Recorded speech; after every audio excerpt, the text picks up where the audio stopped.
রাসূল সাল্লাল্লাহু আলাইহি সাল্লামের নামাজের সালাম ফিরিয়ে কি সাথে সাথে হাত তুলে দোয়া করতেন নাকি অন্য কিছু পড়তেন? ভাই, রাসূল আকরাম সাল্লাল্লাহু আলাইহি সাল্লাম সালাম ফেরানোর পর ইস্তেগফার করতেন, আস্তাগফিরুল্লাহ আস্তাগফিরুল্লাহ আস্তাগফিরুল্লাহ। বিভিন্ন হাদিসে আসছে তিনি দোয়া পড়তেন, জিকির করতেন, আল্লাহুম্মা আনতাস সালাম ওয়া মিনকাস সালাম তাবারাকতা ইয়া যাল জালালি ওয়াল ইকরাম। বুখারীর এক হাদিস দ্বারা বোঝা যায়, যথাসময় আব্দুল্লাহ ইবনে আব্বাস রাদিয়াল্লাহু আনহু বর্ণনা করেছেন যে নবীজি সাল্লাল্লাহু আলাইহি ওয়াসাল্লাম নামাজ শেষ হতে বুঝতাম তাকবীর দ্বারা, আল্লাহু আকবার দ্বারা।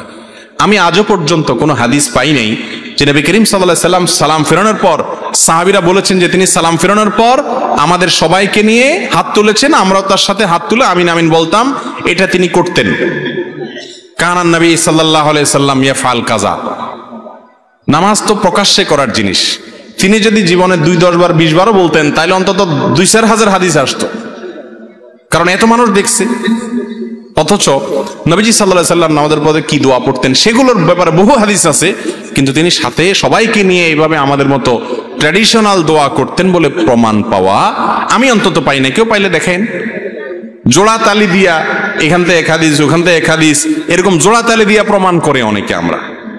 নবী করিম সাল্লাল্লাহু আলাইহি সাল্লাম নামাজের পরে কি করেছেন, কি আমল করেছেন সেটা হাদিসে পরিষ্কার।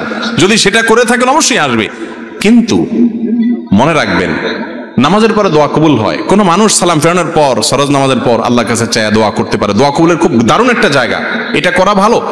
কিন্তু ওই যে সম্মিলিতভাবে করতে হবে, না করলে ইমাম সাহেবের চাকরি যাবে, এটা উচিত না, এটা অনুচিত, এটা ভুল।